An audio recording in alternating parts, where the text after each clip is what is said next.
सभी को मेरा नमस्कार। आज हम वापस अपने पहले पाठ की तरफ आते हैं, कक्षा 12 के लिए। पाठ का नाम है भारत का वैभवपूर्ण अतीत। इस पाठ के अंदर हमने काफी चीजें पढ़ ली है और जिसमें कि हमने भारतीय इतिहास को जानने के स्रोतों के बारे में हम अध्ययन कर रहे थे। उस क्षेत्र के अंदर हमने साहित्यिक स्रोत पढ़े। साहित्यिक स्रोत सारे अपने कंप्लीट हो चुके हैं। एक छोटा सा टॉपिक उसमें बचा है, वो देख लेते हैं। उसके बाद में आज हम अपना पुरातात्विक स्रोतों का जो इतिहास है वो हम प्रारंभ करेंगे। तो देखिए, सबसे पहले एक छोटी सी टॉपिक और बची हुई थी अपने पास में, और वो थी वंशावलियां। वंशावलियां, तो ये वंशावलियां क्या है और इसका हमारे इतिहास की दृष्टि से क्या महत्व है, क्या उपयोग है, उसको समझ लेते हैं। छोटी सी बात है। देखो, वंशावलियां का मतलब सीधा सीधा ये हो गया कि भाई वंश के जो लेखन किया गया है, वंश के बाद पीढ़ी दर पीढ़ी जो इतिहास लिखा गया है, वो हम वंशावलियों के अंतर्गत रखते हैं। ठीक बात है। इन वंशावलियों से भी हमारे इतिहास के अंदर कई सारी जानकारियां मिलती है। जैसे कि कोई एक राजवंश है, जैसे गुप्त काल हो गया या गुप्त वंश हो गया, तो गुप्त वंश में संस्थापक से लेकर के अंतिम राजा कौन हुआ, पहले दूसरे तीसरे किस किस प्रकार से कौन कौन राजा बना है, उनकी क्या हमें प्राप्त होती है, वंशावलियां। तो हम एक क्रम तय कर पाते हैं इन वंशावलियों की सहायता से। तो देखिए, ये जो वंशावलियां होती है, इनके लेखन का कार्य, वंशावलियों को लिखने का जो कार्य है वो विभिन्न जातियों के लोगों के द्वारा किया जाता है, जिसमें भाट, राव, बारोट, कई प्रकार की जातियां हैं, पांडे, ये जो जातियां हैं, ये जातियां इन वंशावलियों को लिखने का कार्य करती है। ठीक है। अब देखिए, लिखने का कार्य इन्होंने कर लिया। अब इन वंशावलियों को अपने लिए क्या महत्व है उसके बारे में देखते हैं। तो इन वंशावलियों से व्यक्ति को विभिन्न जानकारियां मिलती है। जैसे कि प्रमुख चीज है मूल निवास विस्तार। देखिए, इस शब्द को समझेंगे कि ये चीज है क्या, मूल निवास विस्तार क्या चीज है, अभी बताते हैं आपको। व्यक्ति को मूल निवास का विस्तार, जाति, गोत्र, कुल धर्म, वंश, इन चीजों की जानकारी जो है वो प्राप्त होती है। उसकी संस्कृति का भी ज्ञान वंशावलियों से प्राप्त होता है। तो व्यक्ति को अपने मूल निवास विस्तार, इस शब्द को समझिए, वो मूल निवास का विस्तार होना। देखिए, हम अपने घर में जब भी कोई बड़े बूढ़ों के साथ में बैठते हैं तो हमने उनसे सुना होगा कि पहले हम यहाँ से काफी दूर किसी अन्यत्र स्थान पर निवास करते थे।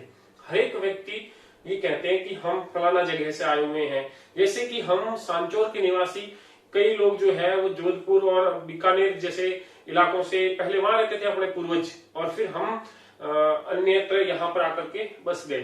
तो हमें पता कैसे चलता है, इन वंशावलियों के माध्यम से, क्योंकि हमें याद तो कितना रह पाएगा, ज्यादा से ज्यादा अपनी पिछली 3 या 4 पीढ़ियां हमको याद रह जाएगी, 5 पीढ़ियां याद रह जाएगी, इससे ज्यादा तो सारी याद नहीं रहेगी ना। तो वो सब कार्य कहाँ है, वंशावलियों के अंदर लिखा हुआ है कि हम लोग मूल रूप से कहाँ पे रहते थे, कहाँ से आए हैं। तो मूल निवास विस्तार जो है उसका पता हमें वंशावलियों से पता चलता है। कोई भी व्यक्ति कौन सी जाति का है, कौन से गोत्र का है, उसका कुल धर्म क्या है, उसका वंश क्या है, उसकी संस्कृति क्या है, वो सारी चीजें हमें किससे पता चल जाती है, वंशावलियों से पता चल जाती है। तो महत्व का एक बिंदु तो हो गया ये। देखिए, दूसरा बिंदु, दूसरा आर्थिक स्थिति की जानकारी। आर्थिक स्थिति की जानकारी। अब आपको लगेगा कि आर्थिक स्थिति की जानकारी वंशावलियों से कैसे मिल रही है। तो देखिए, आर्थिक स्थिति की जानकारी, ये जो लेखन का कार्य करने वाले भाट, राव, बारोट, पंडे वगैरह जो जाति के लोग हैं, इन लोगों ने, इनकी एक प्रथा है, वर्तमान में भी प्रचलित है, कि ये लोग जिस वंश की या जिस कुल की या जिस जाति की बही, वंशावलियों को बही भी कहते हैं। क्या कहते हैं, बही भी कहते हैं, बही। ठीक है। तो ये जहां जाते हैं वहां काफी दिनों तक वो रुकते हैं और उससे संबंधित जो है वो सारी जानकारियां अपने पोथे ग्रंथ के अंदर जो है वो लिखते हैं। तो वहां जब वो रुकते हैं तो उनकी स्थिति कैसी है, उनका सादर स्वागत कैसा हुआ वहां पे, वो सारी स्थिति को जान लेते हैं। अगर एक इंसान 5 से 7 दिन किसी जगह पे रुकेगा तो मतलब कि उस समय की आर्थिक स्थिति की जानकारी, मतलब प्राचीन समय की आर्थिक स्थिति क्या रही थी उसकी जानकारी भी हमें किससे प्राप्त हो जाती है, वंशावलियों से। उसमें वो जाति वाले लोग, ये लिखने वाले लोग लिखते हैं कि मैं फलानी जगह पे गया, उनके घर गया, वहां हमें इतना दान मिला, मतलब दान मिला। तो इससे क्या पता चलेगा उनकी आर्थिक स्थिति, दान कौन करेगा, पैसा है पास में तब देंगे ना, नहीं है तो नहीं दे नहीं सकते। तो वो आर्थिक स्थिति की जानकारी में भी अपने लिए वंशावली उपयोगी साबित होती है। इसके अलावा देखिए ऐतिहासिक व्यक्तित्व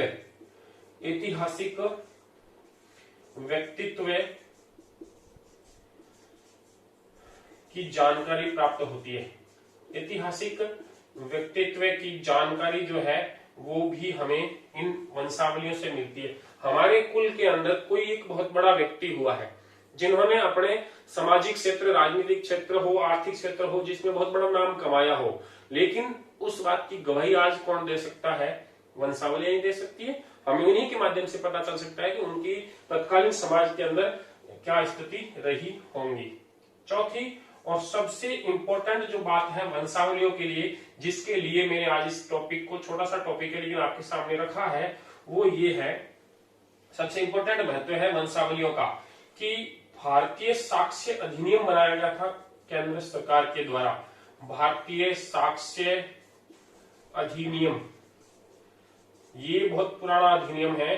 भारतीय साक्ष्य अधिनियम 1872, कौन सा हो गया, भारतीय साक्ष्य अधिनियम 1872 के तहत इस अधिनियम के द्वारा ये जो वंशावलियां हैं, ये वंशावलियां न्यायालय के अंदर, न्यायालय में साक्ष्य के रूप में स्वीकार की जाती है। न्यायालय में साक्ष्य के रूप में स्वीकार्य है, साक्ष्य के रूप में स्वीकार्य है। तो मूल रूप से ये हमें याद रखना है, भारतीय साक्ष्य अधिनियम 1872 के तहत वंशावलियों के अंदर जो चीजें लिखी गई है, अगर इस बारे में कोई विवाद खड़ा हो जाता है कि भाई फलाना संपत्ति किसकी है, उस पर अधिकार पैतृक रूप से, प्राचीन रूप से किसका उस पर अधिकार है, तो वो पता किससे चलेगा, वंशावलियों से पता चलेगा। अब आपके मन में यह आएगा कि इस वंशावलियों को मानेगा कौन, इसको कौन मानेगा, भारतीय साक्ष्य अधिनियम 1872। तो ये सबसे इंपॉर्टेंट था, पूछ लिया जाता है कई बार वंशावलियों का महत्व क्या है। तो ये 4 एक बिंदु मैंने आपको बताए हैं।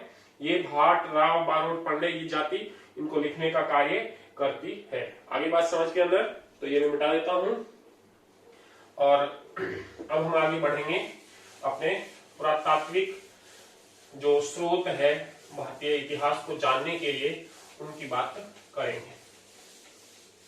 तो देखिए शुरू करते हैं पुरातात्विक स्रोत। पुरातात्विक स्रोत जो भारतीय इतिहास को जानने के पुरातात्विक स्रोत है, वो सबसे महत्वपूर्ण है। ये सर्वाधिक महत्वपूर्ण स्रोत है, सर्वाधिक महत्वपूर्ण है। देखिए हमने 2 पढ़े थे, एक तो हमने मूल रूप से पढ़ा था कि साहित्यिक स्रोत, और दूसरा हमने पढ़ा था पुरातात्विक स्रोत। तो यदि तुलनात्मक रूप से पूछा जाए कि भाई इनमें से ज्यादा महत्वपूर्ण कौन सा है, तो महत्वपूर्ण कौन सा है, सर्वाधिक पुरातात्विक स्रोत जो मिले हैं वो सबसे ज्यादा महत्वपूर्ण है। अब देखिए हमने ये तो कह दिया कि ये महत्वपूर्ण है, लेकिन इसकी महत्वता के कारण क्या है, क्यों पुरातात्विक स्रोतों को हमने ज्यादा महत्वपूर्ण माना है। तो हमें पता होना चाहिए कि ये जो पुरातात्विक स्रोत है, ये सबसे पहली जो इसमें महत्व का जो कारण है वो एक तो है कि इनके अंदर तिथि लिखी हुई होती है। ये क्या होता है, तिथि युक्त है। किससे युक्त है, तिथि युक्त है पुरातात्विक स्रोत। देखिए हर एक के अंदर तिथि नहीं मिलेगी, हर एक के अंदर तिथि नहीं मिलेगी, लेकिन फिर भी उसमें दूसरा चीज ये पहलू ये आ जाता है कि पुरातात्विक स्रोत है, जैसे कोई भी वस्तु हो तो उसकी कई सारी वैज्ञानिक विधियां हैं, जैसे कार्बन डेटिंग विधि होगी, तो उसके तहत भी इनकी जो है वो उम्र की गणना की जा सकती है। तो ये तिथि युक्त चीजें प्राप्त होंगी, वो कौन से में होगी, पुरातात्विक स्रोतों के रूप में। हालांकि तिथियां हमको उस इतिहास जो साहित्यिक स्रोत था उसमें भी मिल रही थी, पुस्तकों के अंदर तिथियां वहां पे भी उपलब्ध थी, लेकिन उनके बजाय ये ज्यादा प्रामाणिक मानी जाएगी। आगे बात समझ में। अब देखिए पुरातात्विक स्रोत जो है, पुरातत्व को समझते हैं पहले है क्या चीज। देखिए पुराधन तत्व ये होगा। पुरातत्व को अगर हम बांट के देखें तो देखिए पुरा का मतलब तो हो गया प्राचीन। क्या मतलब हो गया, प्राचीन। तत्व, तत्व का मतलब देखिए कोई भी चीज होगी, तत्व का मतलब प्राचीन। तत्व जो है प्राचीन विशेषताएं हैं, प्राचीन तत्व के आधार पर या इनके माध्यम से मानव क्रियाकलापों का अध्ययन करना पुरातत्व के अंतर्गत आता है। मानव क्रियाकलापों का अध्ययन करना पुरातत्व के अंतर्गत आता है। आगे बात समझ में। प्राचीन तत्वों के माध्यम से मानव क्रियाकलापों का जो हम अध्ययन करेंगे तो वो किसके अंतर्गत आएगा, पुरातात्विक स्रोतों के रूप में आएगा। अब देखिए ये जो पुरातात्विक स्रोत है इनको हमने 4 भागों में बांट करके पढ़ते हैं। कितने भागों में बांटेंगे, 4 भागों में। देखिए पहली चीज देखिए, पहला हो गया उत्खनन से प्राप्त अवशेष। पहला है आपके पास में उत्खनन से प्राप्त अवशेष। नेक्स्ट देखिए इसके अंदर ही दूसरा जो बिंदु है वो आ जाएगा आपके पास में अभिलेख। क्या आएगा, अभिलेख। अभी देखिए हम समझेंगे इन बिंदुओं को कि ये क्या चीज है। तीसरा बिंदु अपने पास में आ जाएगा सिक्के। क्या आएगा, सिक्के, या इन्हीं को कहेंगे मुद्राएं, मोहरें। ये हम इस बिंदु के अंतर्गत देखेंगे। इसके बाद में अगली जो चीज है उसमें देखिए स्मारक, भवन, मंदिर, मूर्तियां। ये जो चीजें हैं इनसे भी हमें इतिहास की जानकारी प्राप्त होती है। तो देखिए उत्खनन से प्राप्त अवशेष, अभिलेख, सिक्के, मुद्राएं, मोहरें, स्मारक, भवन, मंदिर, मूर्तियां, ये सारे के सारे पुरातात्विक स्रोत के अंतर्गत आते हैं। अब देखिए हम इनको समझेंगे भाई ये पुरातात्विक स्रोत कैसे हैं और इनका अपने लिए क्या उपयोग है। तो देखिए मैं ये यहां से मिटा देता हूं इतना, और यहां से हम एक एक बिंदु को लेकर के शुरू करते हैं। तो सबसे पहला है अपने पास में उत्खनन से प्राप्त अवशेष। तो देखिए उत्खनन से प्राप्त अवशेष का मतलब क्या हुआ।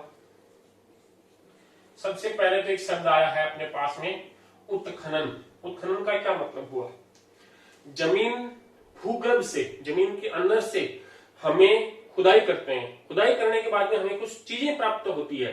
ये खुदाई लंबवत भी हो सकती है या समानांतर भी हो सकती है, मतलब ऊर्ध्वाधर भी या क्षैतिज भी हो सकती है। तो इस प्रकार की भूमि की खुदाई करने के बाद में जो हमें चीज प्राप्त होगी, तो ये सारी प्रक्रिया क्या कहलाती है, उत्खनन कहलाती है। और उत्खनन से जो हमें प्राप्त होगा अवशेष, उसको देखिए कि जब हमने उत्खनन किया तो हमें सबसे पहले उपकरण मिले और वो थे पाषाण उपकरण। तो उत्खनन से हमें सबसे पहले क्या प्राप्त हुआ है, सबसे प्राचीन मनुष्य जो है वो पत्थरों के औजारों का उपयोग करता था। तो हमें क्या प्राप्त हुए, पाषाण उपकरण प्राप्त हुए। हमें कैसे पता है कि भाई मनुष्य पत्थरों के औजारों का प्रयोग कर रहा था, हमें ये मिला है पाषाण उपकरण, जिसके अंदर हम नाम लिख सकते हैं तक्षणी, खुरचनी, बेधनी। ये देखिए जो नाम है ये हमने दिए हैं, वो लोग इनको कुछ और ही नाम से बुलाते होंगे, लेकिन जो पत्थरों के उपकरण हैं उनकी आकृति के हिसाब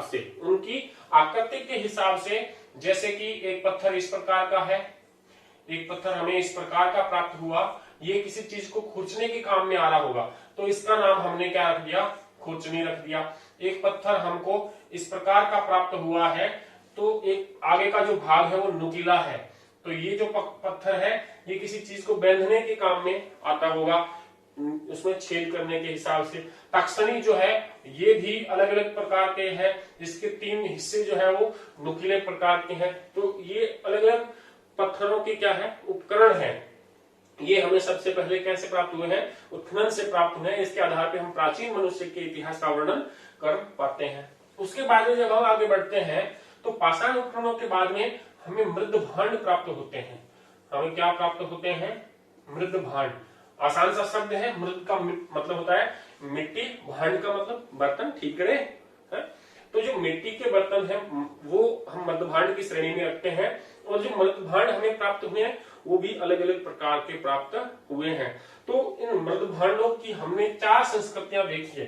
कितनी प्रकार की संस्कृतियां मिली है मृद भांडों की, 4 संस्कृतियां मिली है अपने को उत्खनन के द्वारा। जो हमने खुदाइयां करी है उसके द्वारा मृद भांडों की 4 संस्कृतियां हमें प्राप्त हुई है। तो देखिए ये 4 कौन कौन सी हैं उसके बारे में देखते हैं। सबसे पहली जो है मृद भांड, जो सबसे पहले प्रकार के मिले हैं वो मिले हैं गेरुए रंग के। किस प्रकार के, मतलब मिट्टी के जैसा रंग, कच्ची मिट्टी का जो होता है, पकाना आग का शायद आविष्कार नहीं हुआ है, या उस आग का आविष्कार होने के बावजूद भी ये इसको पकाना नहीं जानते हैं मिट्टी को। तो जो गेरुए रंग से युक्त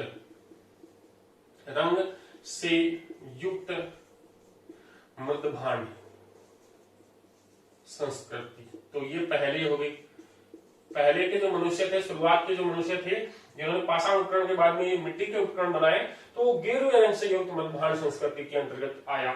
उसके बाद में देखिए इन्होंने इस गेरुए रंग वाली मिट्टी के को अब पकाना शुरू कर दिया। अब आपको भी पता है हम मिट्टी को पकाएंगे तो काले रंग के हो जाएंगे, काले व लाल रंग, काले व लाल रंग से युक्त मृद भांड संस्कृति, काले व लाल रंग से युक्त मृद भांड संस्कृति। आगे बात समझने। अब देखिए और इसमें थोड़ा परिवर्तन हो रहा है और थोड़े ज्यादा विकसित हो रहे हैं। तो तीसरी संस्कृति के रूप में हमें चित्रित मिल रहे हैं, है तो वही लेकिन स्लेटी रंग के जैसे, लेकिन उनमें क्या बनाए हुए हैं, चित्र बनाए हुए, विभिन्न पशुओं की आकृति, किसी भी प्रकार की टेढ़ी मेढ़ी आकृतियां उन्होंने अपने बर्तनों के ऊपर बनाई हैं। कुछ वो और ज्यादा उसके अंदर परिवर्तन ला रहे हैं। तो चित्रित स्लेटी रंग से युक्त मृद भांड संस्कृति। आई बात समझ में।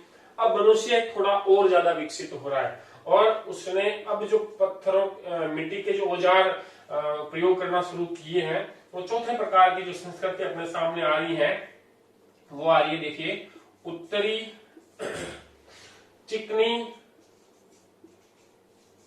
ब्रेक और चिकने प्रकार की जो मृद भांड है वो रंग से युक्त मृद भांड संस्कृति। तो कुल मिलाकर के अपने पास मृद भांडों की कितनी संस्कृतियां उपलब्ध हुई है, 4 संस्कृतियां हमें पता चली है उत्खनन के द्वारा। पहली गेरुए रंग से, मतलब पहले सबसे पहले कच्ची मिट्टी का जो रंग है वो आसानी से याद रहेगा, कच्चे मिट्टी के जैसा गेरुए रंग का।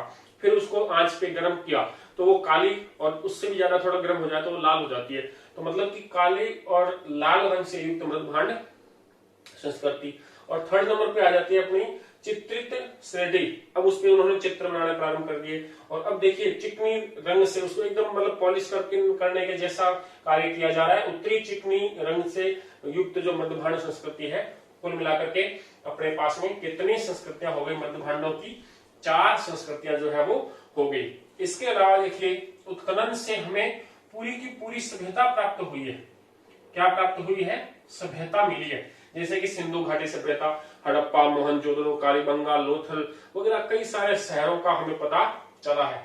तो इस सभ्यता के प्राप्त होने से हमें कई सारी चीजें मिली है, जैसे कि उस सभ्यता के शहर के अंदर भवन बनाए हुए हैं, सड़कें बनाई हुई है, नालियां बनाई हुई है, इसके अलावा देखिए कुएं बनाए हुए थे उस समय, कुएं भी उस समय बनाए हुए थे। सड़कें एक दूसरे को 4 रस्ते के हिसाब से अपने समानांतर काटती हुई सड़कें, नालियां ढकी हुई नालियां, बड़ी विकसित अवस्था के अंदर जल निकास की उत्तम व्यवस्था, ये सारी जो चीजें हैं उस समय के हमें प्राप्त हुई है। मूर्तियां भी हमें उस समय की प्राप्त हुई है। तो इन सभ्यताओं की प्राप्ति हुई है उत्खनन के द्वारा। तो ये बड़ा इंपॉर्टेंट चीज थी कि उत्खनन से क्या क्या चीजें मिल रही है। सबसे पहले हमको पाषाण उपकरण मिले विभिन्न प्रकार के, उसके बाद मृदभांड संस्कृतियां मिली, और फिर सभ्यता के चरणों की जो है वो हमें प्राप्ति हुई है। किसके द्वारा हुई है? उत्खनन के द्वारा हमें प्राप्त हुई। तो अपना पहला बिंदु पूरा हुआ कि उत्खनन से जो प्राप्त अवशेष है उनमें इतिहास के क्या क्या स्रोत बन सकते थे। अब अपने पास में दूसरा टॉपिक आता है अभिलेख। तो देखिए अभिलेख को प्रारंभ करते हैं। सेकंड आया अपने पास में अभिलेख। तो ये लीजिए आपका टॉपिक लगाते हैं हम अभिलेख। अब देखिए अभिलेख क्या है। तो सबसे पहले तो ये देखें अभिलेख जिसके ऊपर लेख लिखे गए हैं। क्या लिखे गए हैं? लेख लिखे गए हैं, शासनादेश के रूप में लिखे गए हैं, राजाज्ञा के रूप में लिखे गए हैं। इनको अभिलेखों के 4 प्रकार हैं। कितने प्रकार हैं? 4। देखिए प्रकार कितने? 4 प्रकार है। पहला स्तंभ लेख। क्या है? स्तंभ लेख। फिर शिलालेख। शिलालेख अभी देखते हैं, आपको समझाएंगे कि ये क्या होते हैं। स्तंभ लेख, शिलालेख, फिर हो गया गुहालेख और मूर्ति लेख। हालांकि मूल रूप से ये 3 ही होते हैं, स्तंभ लेख, शिलालेख, गुहालेख। ठीक है, ताम्रलेख भी होते हैं, तांबे की जो पन्नी होती है उसके ऊपर लिखा हुआ होता है वो भी है। तो स्तंभ लेख, शिलालेख, गुहालेख और मूर्ति लेख। देखिए एक पत्थर का स्तंभ बनाया हुआ है, उसके ऊपर लिखा गया तो वो क्या हुआ? स्तंभ लेख हुआ। नेक्स्ट है शिला। जैसे कि एक पहाड़ी है या एक कोई बड़ा पत्थर है, कोई मतलब वो सीधा 4 कोने वाला हो ऐसा जरूरी नहीं, ये किसी भी प्रकार की एक शिला हो सकती है, उसके ऊपर एक लेख लिखा गया तो वो क्या हो गया? शिला लेख। गुहालेख गुफा के लिखा गया, गुफा को काट करके बनाया गया, गुफा पत्थरों को काट के गुफा बनाई, या जो पहले से प्राकृतिक रूप से बनी हुई थी उसके ऊपर विभिन्न प्रकार के चित्र बना दिए या कुछ लेख लिख लिया तो वो हो गया गुहालेख। विभिन्न देवी देवताओं की मूर्तियां हैं, उन मूर्तियों के अधोभाग के अंदर या शीर्ष भाग के अंदर, या तो ऊपरी भाग या नीचे वाला अधोभाग या शीर्ष भाग, इनके ऊपर कुछ लेख लिखे हुए प्राप्त हो जाते हैं मूर्तियों के ऊपर, तो वो क्या कहलाते हैं? मूर्ति लेख कहलाते हैं। देखिए अब अगर हम बात करें कि हमने जितने भी स्रोत पढ़े हैं, भारतीय इतिहास को जानने के लिए जितने भी स्रोत पढ़े हैं, इन स्रोतों में सर्वाधिक महत्वपूर्ण स्रोत कौन सा है? तो हम कहेंगे ये अभिलेख जो है वो सर्वाधिक महत्वपूर्ण स्रोत है। अभी जो हमने बात करी थी तिथि की, वो यहाँ पे आपकी क्लियर हो जाएगी। देखते हैं कैसे कि ये जो स्रोत है उसमें सबसे महत्वपूर्ण स्रोत कौन सा हो गया? अभिलेख हो गया। चाहे साहित्यिक हो चाहे पुरातात्विक हो, सब में ओवरऑल अगर पूछा जाए कि कौन सा सबसे इंपॉर्टेंट है तो कौन सा हो गया? अभिलेख हो गया। देखिए अब ये जो सबसे महत्वपूर्ण है इसके भी कारण रहे। हमने इसको सबसे महत्वपूर्ण क्यों बताया? तो देखिए इसके कारण देखते हैं कि सबसे महत्वपूर्ण अभिलेख क्यों है। तो एक तो इसके अंदर तिथि है। क्या है? तिथि युक्त है, मतलब जो अभिलेख लिखा गया उस पर दिनांक लिखी हुई है, तारीख लिखी हुई है कि कब लिखा गया है। तो इससे हमें उस अभिलेख का समय निर्धारित करने में कि भाई हम ये इस अभिलेख से जो जानकारी मिल रही है वो किस समय की जानकारी है, ये सुविधा हो जाती है। पहली बात तिथि युक्त है। दूसरी बात, ये जो अभिलेख लिखे जा रहे हैं ये समसामयिक है। क्या है? समसामयिक। अब इस शब्द का देखिए, समय और सम मतलब समान समय के हैं। तो जिस राजा का अभिलेख है या जिसके द्वारा लिखवाया जा रहा है उसके अंदर उसी की जानकारी है जब वो लिखवाया जा रहा है। आई बात समझ, मतलब करंट न्यूज जो है वो हमें प्राप्त होती है अभिलेखों के द्वारा। और तीसरा महत्वपूर्ण कारण है इनके महत्वपूर्ण होने का, अभिलेखों के तीसरा कारण ये है कि इसमें अनावश्यक वस्तुओं का अभाव है। ये सबसे महत्वपूर्ण है, अनावश्यक वस्तुओं का अभाव है इसके अंदर। अब देखिए अनावश्यक वस्तु का, जैसे कि किसी एक राजा के बारे में या किसी भी घटना पर एक पुस्तक लिखी गई, तो पुस्तक के अंदर लेखक अपने विचार प्रकट करता है, जो देखता है उस समय की स्थिति वो लिखता है। उन सब के अंदर पन्ने कितने भी हो सकते हैं पुस्तक के अंदर, 100 हो जाए, 200 हो जाए, 400 हो जाए, क्या फर्क पड़ता है, पेज लगाने और लिखते रहो। लेकिन ये जो अभिलेख है ये पत्थरों के ऊपर लिखे जाएंगे तो उसमें मेहनत भी ज्यादा लगेगी, इनको तत्क्षण क्रिया के द्वारा खोद करके लिखना पड़ेगा।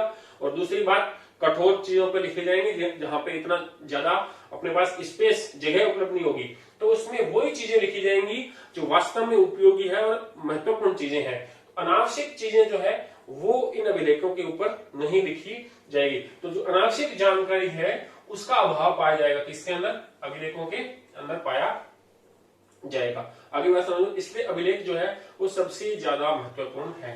देखिए एक दो उदाहरण देख लेते हैं अभिलेखों के, पूछे भी जा सकते हैं, दो उदाहरण बताइए। तो देखिए सबसे पहला और सबसे प्रमुख जिसके द्वारा भारत में अभिलेखों को लेखन की प्रक्रिया शुरू हुई है वो है अशोक के अभिलेख। किसके अभिलेख, अशोक के अभिलेख। अशोक ने तीनों प्रकार के अभिलेख लिखवाए।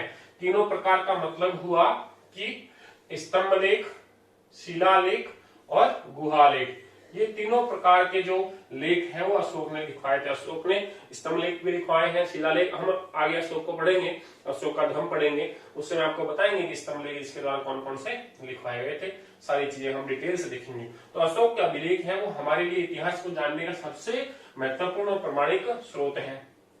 इसके अलावा देखिए आपके पास में मिल जाती है समुद्रगुप्त की प्रयाग प्रशस्ति। प्रयाग प्रशस्ति गुप्त काल के बारे में जानने की सबसे महत्वपूर्ण जो स्रोत है वो प्रयाग प्रशस्ति है। इसके अलावा देखिए खारवेल का हाथी गुम्फा अभिलेख, खारवेल का हाथी गुम्फा अभिलेख ये भी है। खारवेल के बारे में हमें जानकारी इसी से प्राप्त होती है, इसके हाथी गुम्फा अभिलेख से। संस्कृत भाषा का सबसे पहला लिखा गया अभिलेख है रुद्रदामन का जूनागढ़ अभिलेख, ये भी बहुत इंपॉर्टेंट है। रुद्रदामन का जूनागढ़ अभिलेख ये संस्कृत भाषा का सबसे पहला अभिलेख है भारत का, इसलिए भी इंपॉर्टेंट है, कई बार ये पूछा जाता है। रुद्रदामन का जूनागढ़ अभिलेख, कई बार समझ, खूब सारे हैं अभिलेख, ठीक है। स्कंदगुप्त के अभिलेख आएंगे, कुमार गुप्त के आएंगे, आगे बहुत सारे आएंगे, गौतमीपुत्र शातकर्णी का नासिक अभिलेख, कई सारे अभिलेख है। हमें उदाहरण के तौर पर दो चार नाम जो है वो अभिलेखों के याद होने चाहिए। तो देखिए तीसरी चीजों पर हम आगे बढ़ेंगे। तीसरी चीज अपने पास में आएंगी अभिलेखों के बाद में सिक्के, मुद्राएं और मोहरें। तो हम अभी जानेंगे कि सिक्कों, मुद्राओं और मोहरों से हमें इतिहास के स्रोत के रूप में क्या फायदा होता है, क्या जानकारी प्राप्त होती है।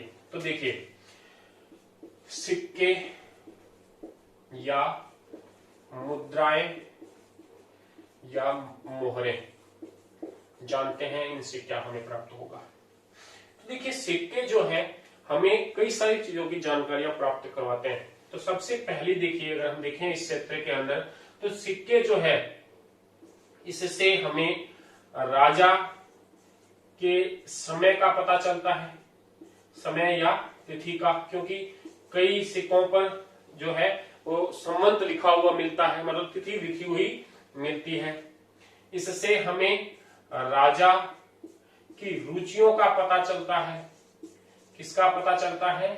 रुचियों का, मतलब राजा के द्वारा उस सिक्के के ऊपर कुछ ऐसे चित्र बनाए हुए मिलते हैं। क्या मिलते हैं?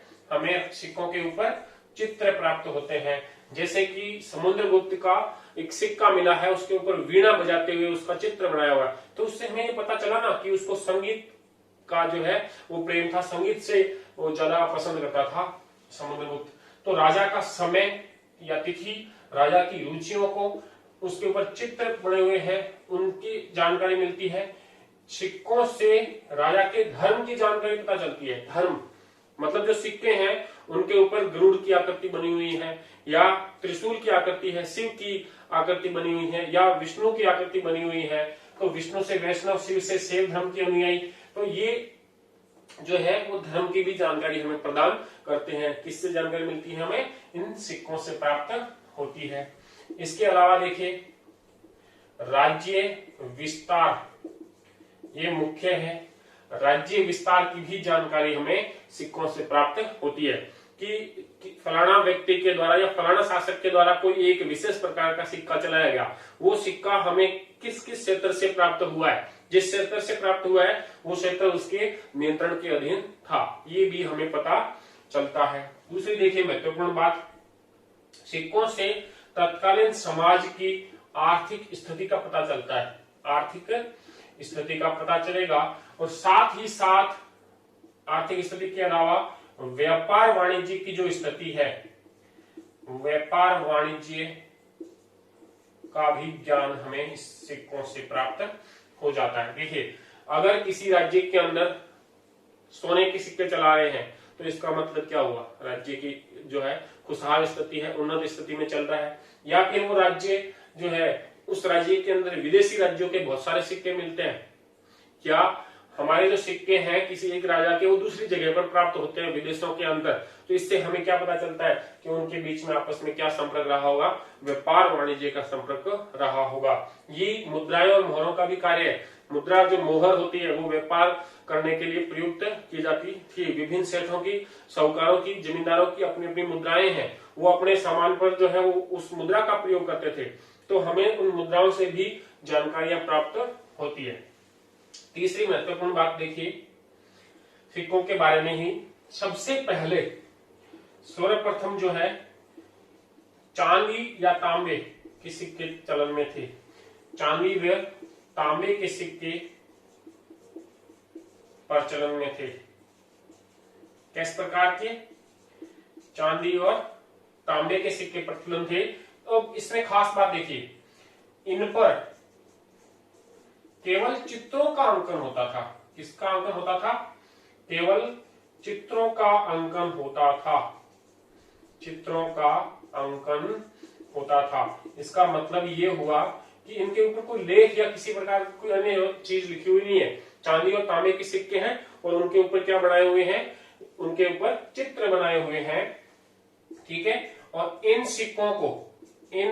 सिक्कों को कहा जाता है आहत या पंचमार्क सिक्के। देखिए ये सबसे इंपॉर्टेंट है इसके अंदर, आहत या पंचमार्क, ये शब्द इंपॉर्टेंट है, अंडरलाइन कर लेना। आहत या पंचमार्क सिक्के कहते हैं। कौन से सिक्के हैं? ये आहत या पंचमार्क सिक्के कहलाते हैं। अब देखिए इसको समझ लीजिए, आहत करना, कूटना, पीटना, आहत करना, आई बात समझ के अंदर, या पंचमार्क बनाना, मार्क बनाना, उसके ऊपर निशान बनाना, आई बात समझ में।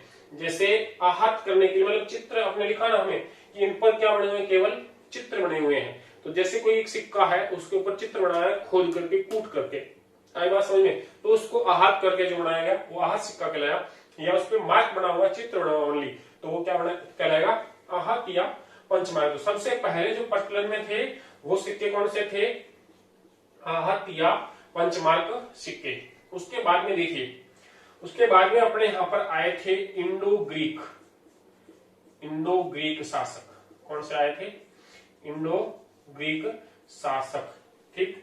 अब इंडो ग्रीक शासक जो है उनको याद रखिए, इंडो का मतलब अपने यहाँ के हिंद और ग्रीक का मतलब यूनानी। हिंद यूनानी जो शासक थे, इन शासकों ने भारत के अंदर सबसे पहले लेख युक्त सिक्के जारी किए। तो इंडो ग्रीक शासकों का कार्य क्या है यहाँ पर भारत के अंदर? इन्होंने सर्वप्रथम लेख युक्त सिक्के जारी किए, लेख युक्त सिक्के चलाए। किन्होंने चलाए भाई? लेख युक्त सिक्के। लेख युक्त जो सिक्के हैं वो इंडो ग्रीक शासकों के द्वारा चलाए गए थे।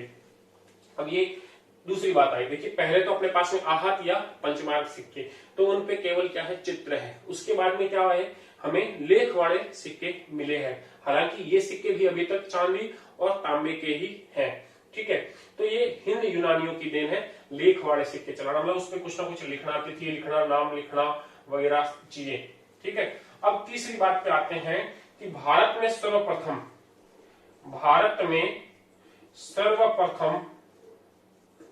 सोने के सिक्के, भारत में सर्वप्रथम सोने के सिक्के कुषाण शासकों ने चलाए थे। किसने चलाए? कुषाण शासकों ने जारी किए या प्रचलित किए। कुषाण शासकों की देन है।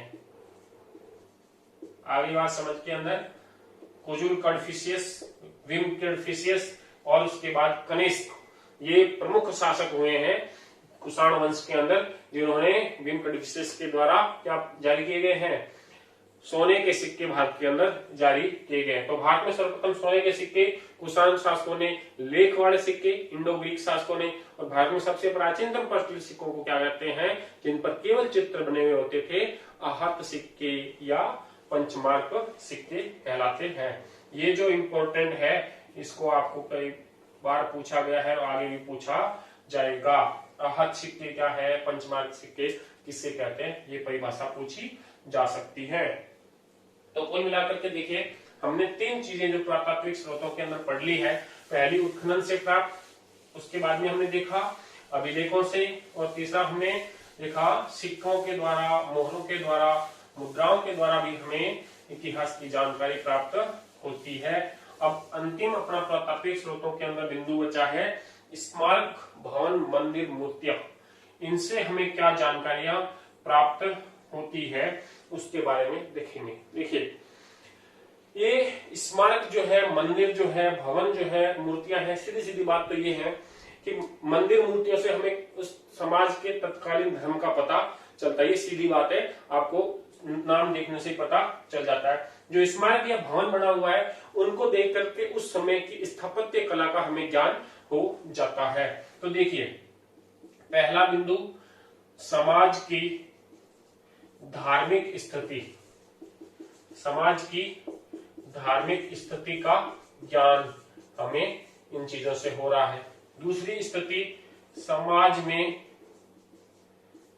प्रचलित स्थापत्य कला का ज्ञान हमें प्राप्त हो रहा है। लेकिन अब यहां देखिए, इसके अलावा भी तीसरी जो चीज है वो प्रमुख है, महत्वपूर्ण है। इन चीजों से, स्मारकों से, भवनों से, मंदिरों से, मूर्तियों से हमें भारतीय संस्कृति के विस्तार का पता चलता है। भारतीय संस्कृति का विस्तार, अब देखिए इस चीज को समझना है कि भारतीय संस्कृति का विस्तार कैसे, भारतीय संस्कृति का विस्तार कितना हुआ है वो भी हमें पता चलता है। देखिए, प्राचीन समय के अंदर भारतीय संस्कृति जो सिर्फ भारतवर्ष में प्रचलित नहीं थी, भारत के पड़ोसी जो अन्य देश थे वहां पे भी भारतीय संस्कृति प्रचलित थी। जैसे कि हम देखते हैं वर्तमान में बौद्ध धर्म जो है चाइना के अंदर, जापान के अंदर, कोरिया के अंदर, बर्मा के अंदर, कई जगह पर ये जो है वो फैला हुआ है। यहाँ तक कि हिंदू धर्म के भी शिव के मंदिर, विष्णु के मंदिर जो है वो विदेशों में हमें आज भी देखने को मिल रहे हैं। तो वो क्या है, भारतीय संस्कृति का विस्तार है। भारतीय संस्कृति का विस्तार हुआ है, ये पता किससे चल रहा है, बाहर स्थित मंदिरों से, बाहर स्थित धर्म से हमें पता चल रहा है। तो देखिए, जैसे कि मैं जगह का नाम लिखूं, जावा, मलाया, सुमात्रा, ब्रह्मा, इंडोनेशिया, बाली, चंपा, तूफान, खोतान, तिब्बत, ये विभिन्न जगहें हैं। इन जगहों से हमें हमारी भारतीय संस्कृति के सबूत प्राप्त होते हैं। एग्जाम्पल के लिए आपसे पूछा भी जा सकता है कि भारतीय संस्कृति के विदेशों में विस्तार का ज्ञान हमें किन स्रोतों से या किन पुरातात्विक स्रोतों से प्राप्त होता है। तो देखिए, 2 चीजें आपको याद भी रख लेनी है। एक तो कंबोडिया के अंदर अंकोर वाट का मंदिर है। कंबोडिया में अंकोर वाट का स्थापत्य है, यहाँ पर ये मंदिर है। इसके अलावा देखिए, एक तो कंबोडिया के अंदर हो गया, एक प्रमुख है जावा के अंदर, जावा में बोरोबुदुर के मंदिर। ये 2 आपको याद रख लेने हैं, पूछे जा सकते हैं कि भाई भारतीय संस्कृति के विदेशों में जो प्रसार है उसके संबंध के अंदर हमें किनसे पता चलता है, क्या साक्ष्य है। तो कंबोडिया के अंदर अंगकोर वाट का मंदिर, जावा के अंदर बोरोबुदुर का मंदिर। भारतीय संस्कृति का विस्तार का भी पता जो है वो हमें विभिन्न स्थापत्य के प्रतीकों से प्राप्त होता है, जिसमें मंदिर हो गए, मूर्तियां हो गई, भवन हो गया, स्मारक हो गया। तो इनमें आगे जहां जहां पे भारतीय संस्कृति का विस्तार हुआ है वो विभिन्न देशों के नाम भी हमें याद रख लेने हैं। जावा है, मलाया है, सुमात्रा है, ब्रह्मा है, इंडोनेशिया है। तूफान है, खोतान है, तिब्बत है, चंपा है, कई सारे देश है, बाली द्वीप समूह है। यहीं से हमें भारतीय संस्कृति के भी तथ्य प्राप्त हो जाते हैं। तो कुल मिलाकर के ये अपना पुरातात्विक स्रोतों का पूरा पाठ हो गया। जिससे अब देखिए, अब अपन पहले पाठ का जो आधा भाग तय कर चुके हैं। इस पाठ को हमने दो भागों में अगर मुख्य रूप से डिवाइड करें तो पहला पार्ट अपने पास में आता है भारतीय इतिहास को जानने के स्रोत, जिसमें साहित्यिक और पुरातात्विक स्रोत थे। वो सारे के सारे हमने बड़े विस्तृत रूप से कम 1-1 घंटे की 2 क्लास से पहले हो चुकी है और लगभग 30-40 मिनट की हो गई। तो 2 से 2.5 घंटे के अंदर हमने पूरा पहले पार्ट का आधा भाग जो है वो पूरा विस्तृत रूप से हमने देख लिया है। ठीक है, अब अगला जो अपना भाग है इस पाठ का, उसके अंदर हम देखेंगे कि भारत की उपलब्धियां क्या रही है। मतलब प्राचीन काल से लेकर के भारत ने क्या क्या उपलब्धियां अर्जित की है। उस अर्जित उपलब्धियों, वैसे तो बहुत सारी उपलब्धियां हैं जिनको एक क्लास के अंदर के एक किताब के अंदर समेटना भी बड़ा ही मुश्किल है, लेकिन प्रमुख रूप से क्या क्या चीजें हमें उपलब्धियों के रूप में गिनानी है, उसके संबंध के अंदर हम अपना नेक्स्ट जो है क्लास बनाएंगे। तो नेक्स्ट आने वाली जो 2 क्लासें होंगी उनके अंदर अपना ये पाठ जो है वो पूरा हो जाएगा। तो कुल मिलाकर के 5 क्लासें होंगी। पहले पार्ट को हमने 5 भागों में डिवाइड करते हुए पूरा करना है। आई बात समझ में? अब ये जैसे ही इतिहास की क्लास समाप्त हो जाती है, मेरा प्रयास है कि नेक्स्ट ही में आपको राजनीति विज्ञान और गणित, इनमें से कोई एक जो है जो उपलब्ध हो जाए हमें जल्दी ही, उनकी क्लास जो है वो मैं आपके लिए यहाँ पे प्ले करवाऊंगा। आगे बात समझ के अंदर, तो आप इन्हें पढ़ते रहें, रिवाइजन करते रहें। ये जो कोरोना का महामारी का काल चल रहा है, तो इसमें बाहर जाना आना तो संभव है नहीं, घर में ही बैठना है, उठना है, जो करना है वही घर में है। तो मेरा कहने का मतलब ये है कि ये समय भी निकल जाएगा, ये समय भी गुजर जाएगा, स्थायी नहीं रहना है ये समय भी। और जब इस समय के गुजरने के बाद में हम अपने आप को जहां पर पाएंगे, उस स्थिति के अंदर आज हम बहुत ज्यादा सुधार कर सकते हैं। अगर हम थोड़ा ध्यान देंगे इस चीज की ओर, जो मैं कहना चाह रहा हूं आप समझ गए हैं, जो मैं समझाना चाह रहा हूं वो आप समझ रहे हैं, तो हम अगर अभी शुरू करते हैं इस समय के अंदर, तो जब ये स्थिति खत्म होगी और इस स्थिति से जब हम बाहर होंगे, तब हम एक जहां पे होना चाहिए वहां से कई ज्यादा गुना जो है वो हम आगे अपने आप को पाएंगे। ठीक है, थैंक यू, धन्यवाद।